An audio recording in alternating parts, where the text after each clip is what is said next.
同感です。多分言いたいこと同じです。彼は忍者だって言ってましたよ。ハロー、こんにちは。大家好、なるです。今回は海外経験のある私と私の動画を編集してくれている美穂さん、日本に帰ってきた時の逆カルチャーショックについて話したいと思います。わー。イエーイ。またまたお願いします。お願いします。今回の動画はちょっとゆっくりリラックスした感じで撮りたいと思っているので、はい、何を準備しましょお酒が飲みたいです。う。イエーイ。お酒を飲みながらゆるく話していきたいと思います。乾杯しましょう。わー。こだわりレモンサワー、レモン堂、これ一番美味しい。私はほろ酔い白いサワーです。うん。お酒あまり飲めないので 3% のお酒を飲みます。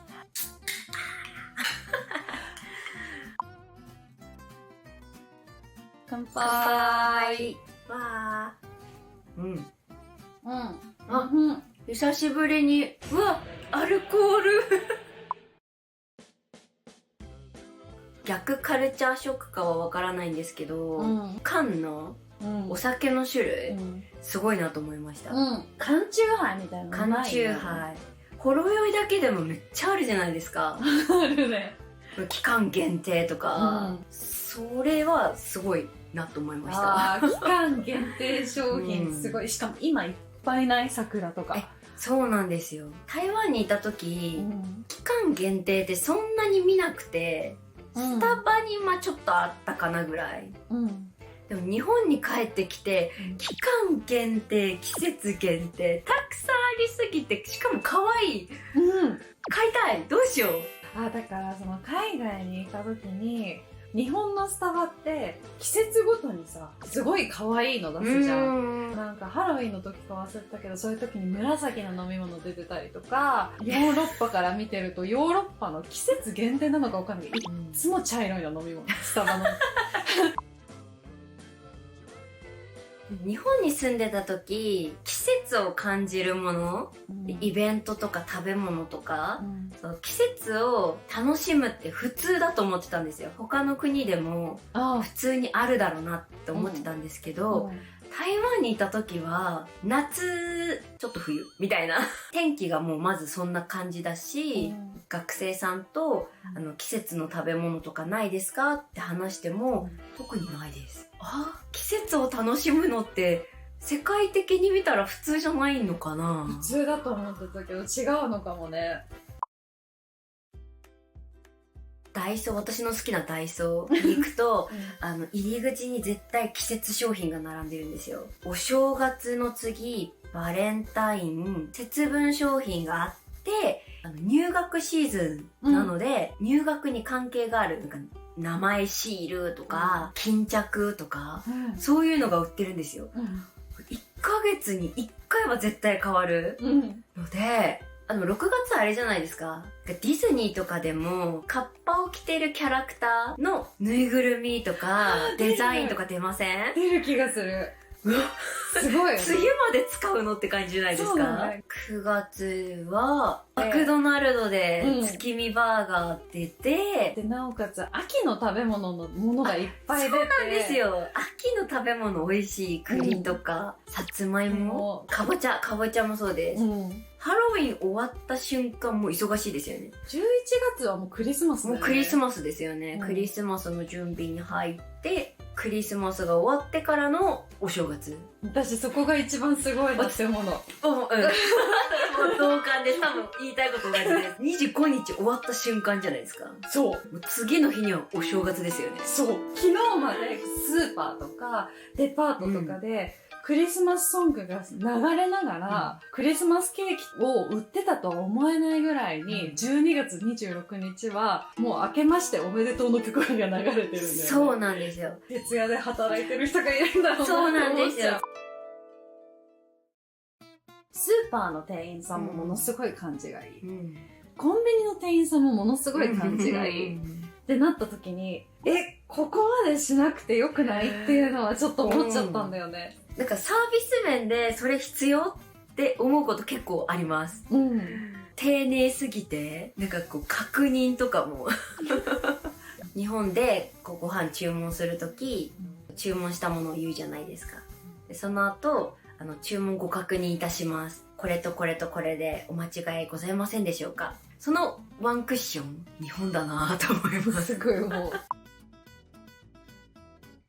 宅配便を使った時に、うんそのスーツケースを千葉から名古屋に送ろうと思ってその宅配便を使った時に、その私の付き合ってる彼がスーツケースの中にパソコンを入れている。ちょっとパソコンってやっぱり雑に扱うと壊れたりするじゃないですか、でも彼は一応なんかこう服か何かで包んでるから大丈夫だって言ってるんですよ。でも宅配便のそのスタッフの人は本当に大丈夫ですか、責任は負えませんけど大丈夫ですか、すっごい確認してくるんですよ。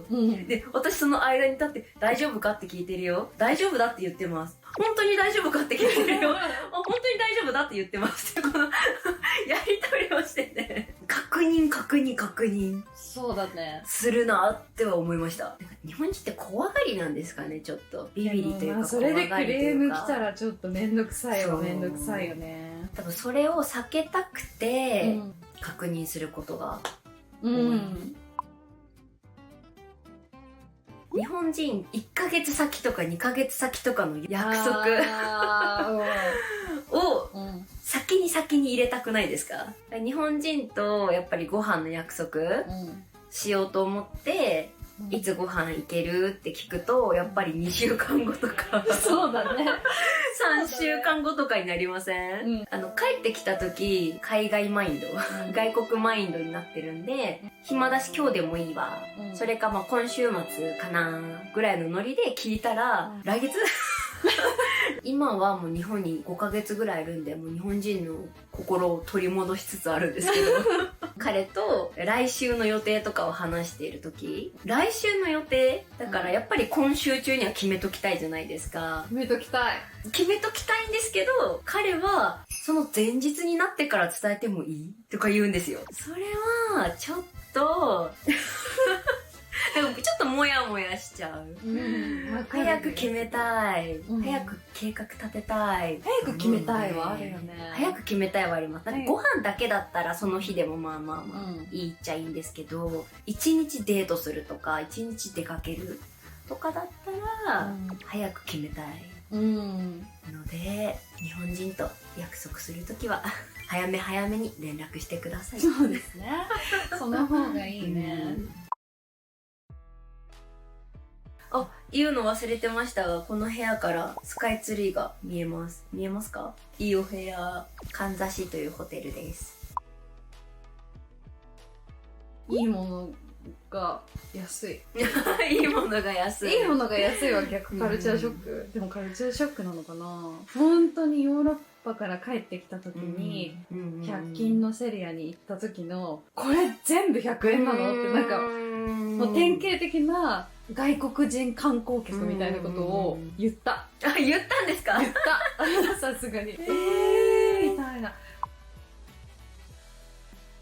昨日一昨日その私の彼と話してた時に、日本人は安いものをすぐ買い替えるから安いものを使う、そういう文化なのって聞かれて、なんか今100円ショップでこうビニール傘売ってるじゃないですか、で日本人にとって、100円だし、壊れたらまたすぐ買えばいいしみたいな、そのぐらいの扱いじゃないですか。でも彼曰くウクライナで傘を買う時は長く使えるものを買う、いいものを買うと言ってて、高いものを長く使う人もいますけど、なんかそれを昨日指摘されて、確かに最近長く使うもの買わないかもって思いました。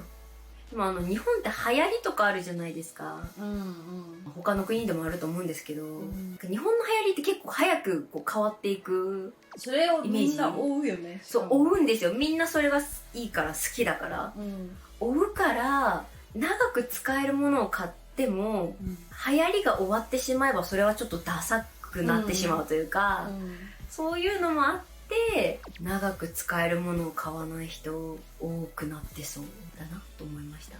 私はお酒を飲んでちょっと眠くなってきました。私もちょっと体がポカポカしてきました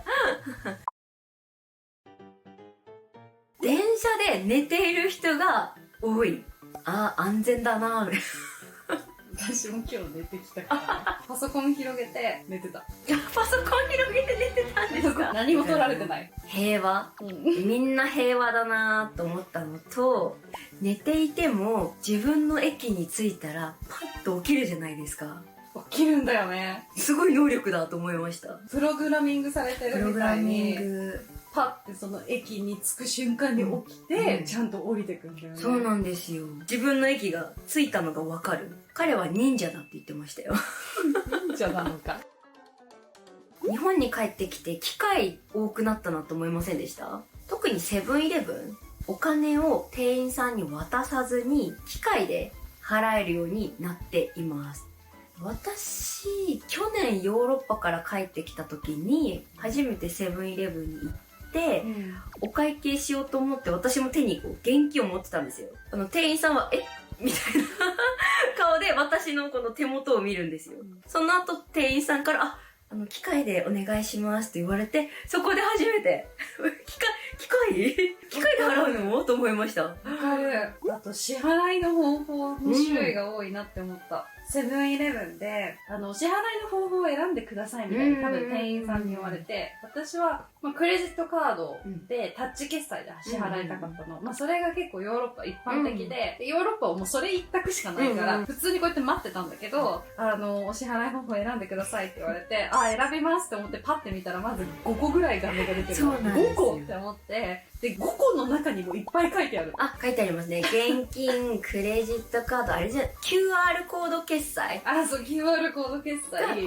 楽天ペイとか、そう。あと IC カード。2年間もやってないとなんか、どれを押せばいいんだろうみたいになるの。そうなんですよ。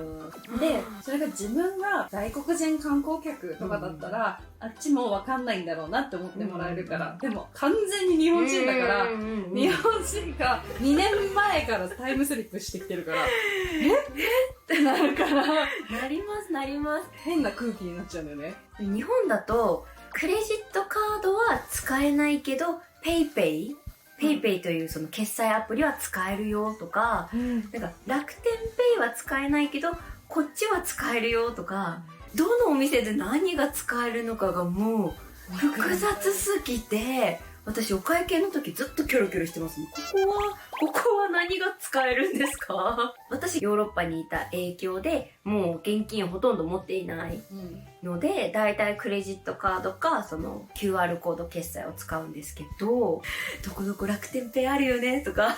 もうね、支払い方法難しすぎて。難しすぎます。なんか、でもコンビニめっちゃ行きたい人いると思うんだけど、外国の人って。大変だろうなって思った。あれは大変です。多分英語の選択画面もあると思うけど。ありますね。多分あると思います。あったところでもう専門用語が並んでるじゃん。クイックペイで払うか、楽天ペイで払うかみたいな。何ってなるよね。あれはなんか便利なのか、どうなんでしょうね。その IC カードも1種類にしてくれたらいいのに、なんかいろんな地域によっていろんな IC カードあるじゃないですか。みたいな。統一してほしい。イギリス楽でしたね。ピッピッピッピッピッで終わりなんで。ぜひ日本の企業さん、政府の方々統一をお願いします。オープニングで逆カルチャーショックと言ったんですが、今回は私たちが日本に帰ってきた時にびっくりしたことについてシェアをしました。面白かったよと思った人はグッドボタンをお願いします。チャンネル登録も忘れずにしてください。今日の動画はここまで。最後まで見てくれてありがとうございます。それではまた次の動画で。じゃあねー。今の100均本当に進化している。そう。なんかもう近い将来全部100均で揃うんじゃないかぐらいの。なんか昔のって安かろう悪かろうみたいな。安くて質が悪いみたいな。今の100均見るとすごい。